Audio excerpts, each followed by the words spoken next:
How's it going, people? So today I'll be playing a tournament, and today's match will be against a D1 commit.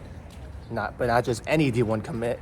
He's a USC D1 commit. So yeah, it's gonna be exciting. It's gonna be fun. It's gonna be exciting for me and you. So yeah, we'll see how today's go. I do have a game plan today.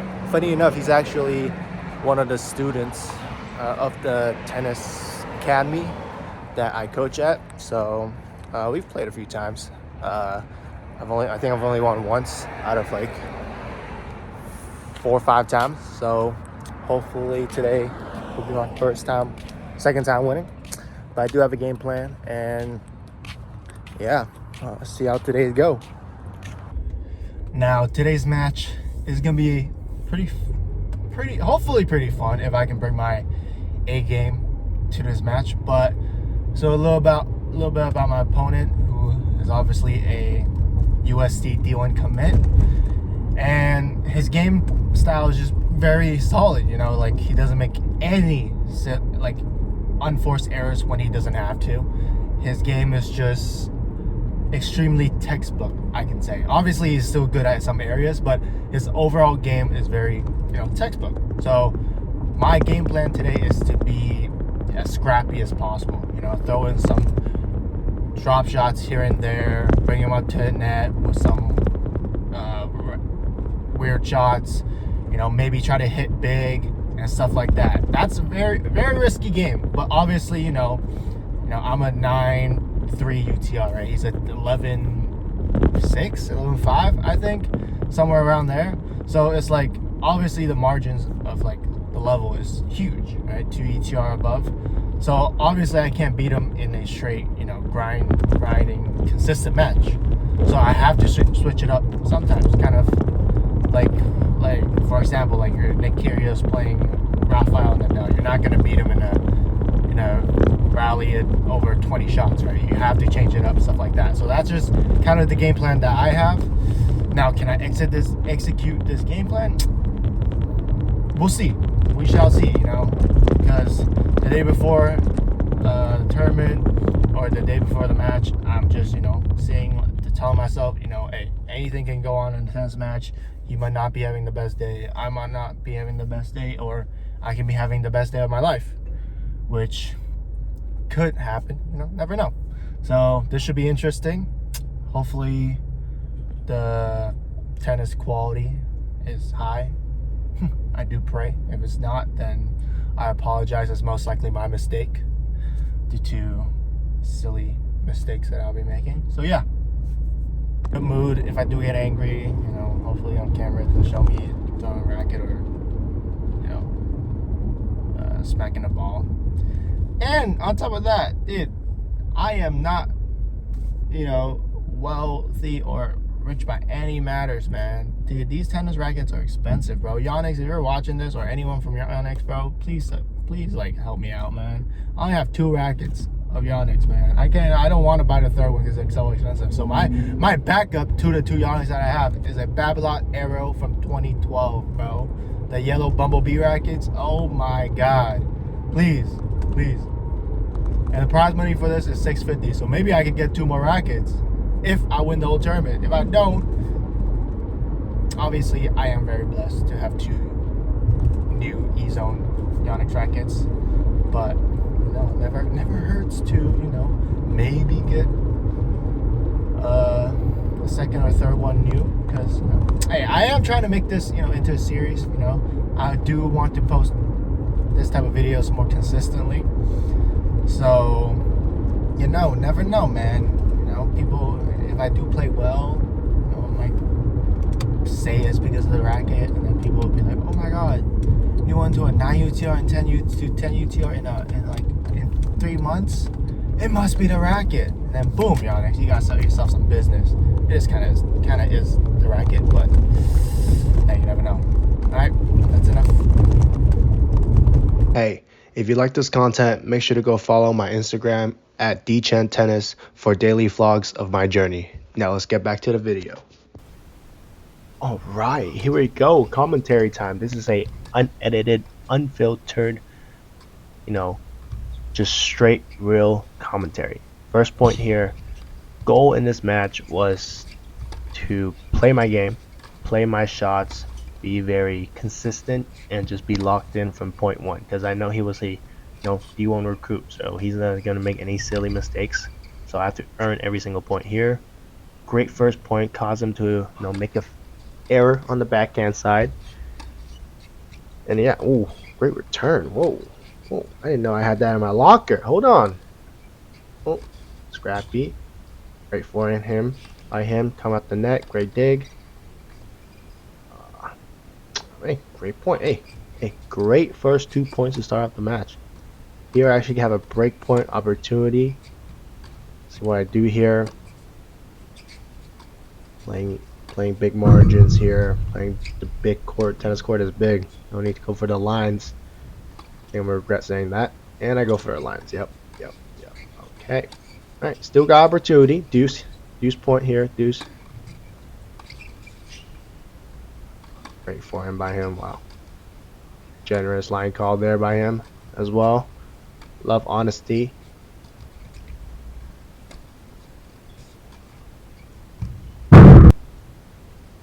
Damn, long ass points for a first game. Proud of that.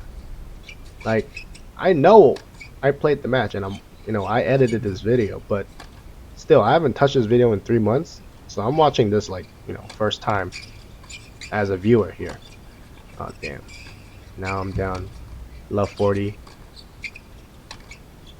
And yeah, so a little background going into this match, or not background, but a little like thought going after playing this match, if you care to listen, is that I actually had no confidence in my forehand during this match. So I play with a Western grip, and I am trying to change to a semi-Western grip because my balls, if I were to play with a Western grip, it'll be very spinny, which I don't want. I want it to be a little bit flatten it out and a bit more drive. So I changed it to semi, and then having that thought just made me, second guess whether my forehand grip was correct. So some of the forehands that I was hitting, I don't even know what grip I was holding. I was just holding, just trusting my instincts. So my forehand here was the weakness into my game. Like any sort of pressure onto my forehand, I would miss because I didn't know what I was holding. So here, breakpoint opportunity here, which is surprising.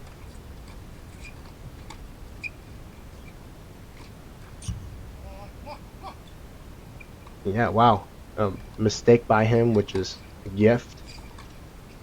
But yeah, I think my backhand that day was a real strength. Like that shot right there, like was my strength of my part of the game. I was really solid. Some people, said I was Novak Djokovic after I got off the court when I lost. They were like, damn, your backhand's like Novak Djokovic.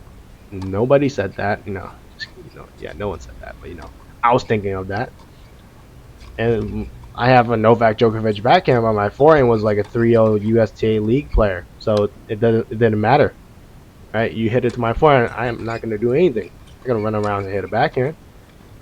So yeah, and the level of intensity, right? If you saw Nathaniel here, like on this side of the court, he is bouncing on his toes every single moment, right? He is not, feeling lazy. He is not lazy on a single ball compared to look at the footwork I'm doing here, right?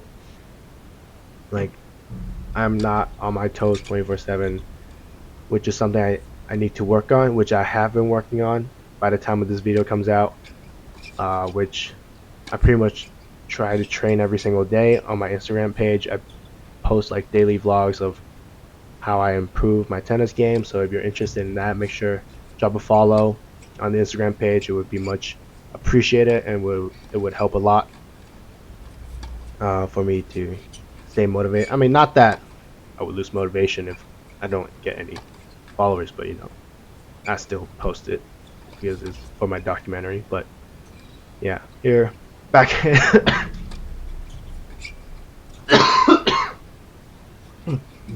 Sorry, back in the down line there, missed it. But second chance. We don't miss the second chances. Oh yeah. Oh yeah. Okay, still in it. 4-2. Surprisingly held that game despite missing so much. His work ethic, man. I mean, despite me like obviously getting outworked by Nathaniel here, and obviously my shots weren't really hitting. Like that's one thing. Like I just need to work on just my agility, my ability to move around the court.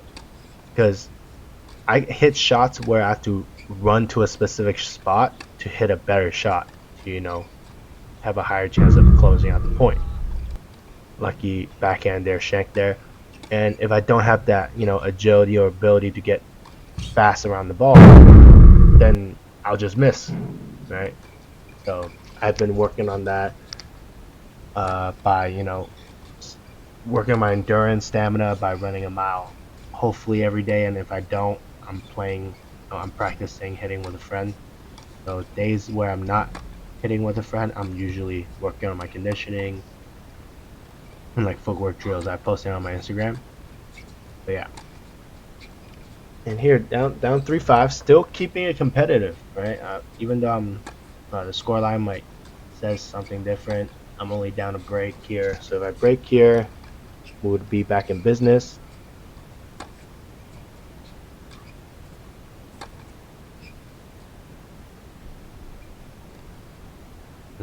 Wow, another unforced error by him. I'm sure that's like his third one. While I have like 10. Like look at his intensity, right? He's bouncing around the court, running to the shots he want. It's very respectable. If you're a junior watching this, or just still young wanting to improve your tennis, look, yeah, no one's gonna. Like, you don't need to be talented to be hardworking, right? So if you're able to just keep moving around the court, you'll be set. You'll have a great foundation, not set, but you have a great foundation to be great. And I would say, like, to anyone down here, he is like the textbook tennis player, right? He plays margins, he plays the court, he doesn't go for silly shots when he doesn't need to, right? Which is something I need to work on in my game. Like my shot right there, why go for a passing shot when I can test him out on hitting volley below his waist, something like that, right? And eventually lose the first set here, and then second set 15 all. Really need this hold here.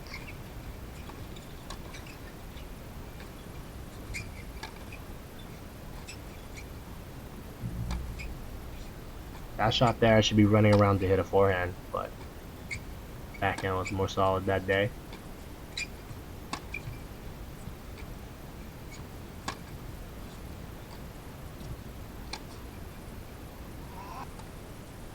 Like this just couldn't last more than 4 balls on the forehand side, which is actually very like frustrating to watch and to hit.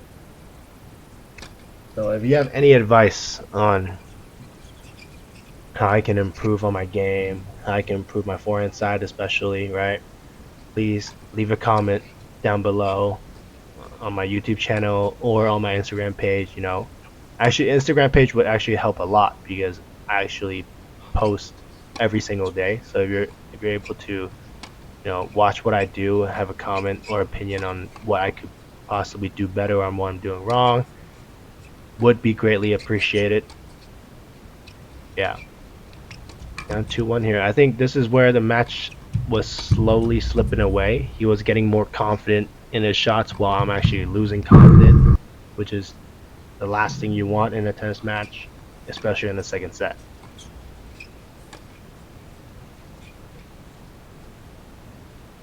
Like I had like my confidence wasn't like going up on my forehand side. It was just bad.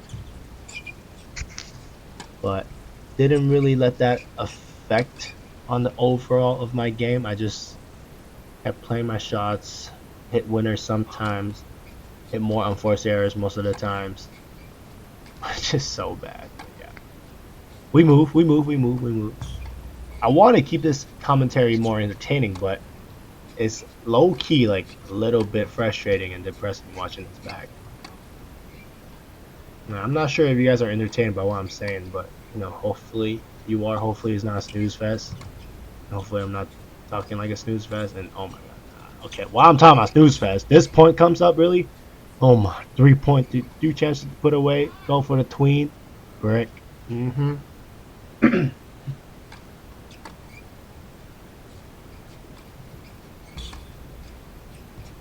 But even though I'm like down, right, I'm still enjoying my time on the court because I know I'm playing someone better than me. I wasn't, playing no scrub. I was like, enjoying the patch, and then just like that is match point. Yeah, puts it away, come out the net volley. Very good match. Very, he played extremely solid and really respectable and just great. Whew. All right, a little recap here. Just got my ass whooped by D1 commit.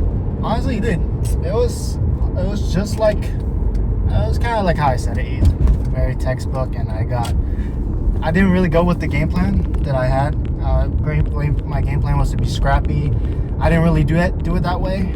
I kind of just stayed in the rally, and actually, I like from the footage, I was hanging with him with the backhand. I was hanging with him in terms of shot quality, but it was just the goddamn forehand, man. The forehand sold me so bad. Oh my god, dude. Dude, halfway through the match, I was thinking that I would do anything for a forehand right now, dude. I'd sell my kidney. I'd chop my leg and sell my leg for a forehand, dude. Because, dude, it was bad, man. Like props to him though. He was just playing his game, staying really solid in the rally. Very good player, dude. I'm telling you, if you're one of the juniors that want to try to get to 11 UTR 10.5, 10.6, stay super solid, man. Stay super solid. When you have a short ball, just stay solid, hit the bigger target, and just play up the net. Don't try to be all fancy and stuff. That's what I did. I try to be all fancy. I try to hit winners off my back foot, which is like, dude, 3 times out of 10 you're making it, dude. So why risk that? So it was just bad, but nonetheless, I felt like it wasn't that bad, dude, I respect him a lot, so much. His work ethic is insane. His attitude's insane. His mental strength is insane. I really respect that about him. And today I was getting mad at myself, man. I was getting mad at myself. I wasn't, really confident in my shots on the forehand side. Backhand side, I was like, I can hit most of the shots. There were some passing shots just like centimeters away from touching or getting into the court. I was just missing a little bit on that. On some of the game point break points, and I had opportunities. I had so much opportunities. Some of the points I could have put away by stepping into the court a little bit more, going down the line with my forehand, but I just couldn't find it. But sometimes that's just what it is. The day is just like that. You might have an on day with your forehand being on fire. Sometimes your backhand's the one that's off. But I mean, the main takeaway today is just I just need to train on my forehand, man, because I'm changing from a Western. I used to hit super Western, so my grip is very my racket is very face down to the floor. So I used to be extremely top spinning, right? But now I'm trying to go for a little bit more to the semi-Western, where I can hit the ball a little more flat. Like my racket is facing the net a little bit more, open up a little bit more. But I'm just going back to my old habits where I'm holding that grip, but my wrist is dropping, so I'm just top spinning it. So it just feels weird. So I just need to follow it through, right? But yeah, that's just a little change here and there. But I mean, 6'3", 6'2" was that the best result I could have gotten? Maybe not. I would love to say definitely not. I could have gotten a few more games, but I gave it all my all in that court. I wasn't holding back. I wasn't tanking anything like that. I was playing my shots, man, till the very last point. At 5-2 holding, I was trying to make balls in, trying to stay consistent, and I was just making silly errors,